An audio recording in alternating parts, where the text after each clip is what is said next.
Hi, financial correspondent Jen Rezac here. I am with Calvin Getz. He is the founder of Strategy Financial Group. Now, there could always be unexpected changes when it comes to tax policy. So, Calvin, with that in mind, what should retirees be thinking about when it comes to taxes in the future?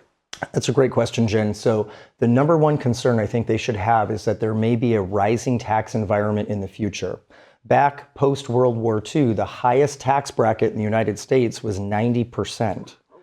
Now we've got some of the lowest tax rates in American history, coupled with the highest debts and deficits we've ever seen.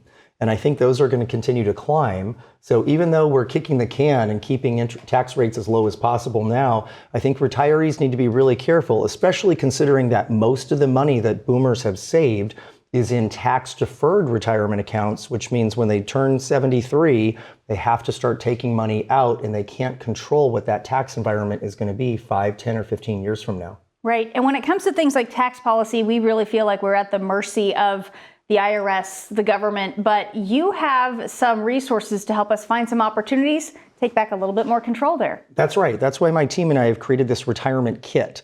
In this kit, it will show you how to put your money in these different categories, whether it's taxable, tax deferred, or tax free, so that you have an option of where you're going to pull the money from in retirement to reduce your taxes. Whether you're nearing retirement, you've just retired, or you've been retired a long time, the tools in this kit will help you manage a rising tax environment in the future. And all you have to do is call, text, or go online, and you can get Calvin's free retirement roadmap kit today. Calvin, thanks for joining me. Thanks, Jen. And thank you for watching this week's Retirement Report.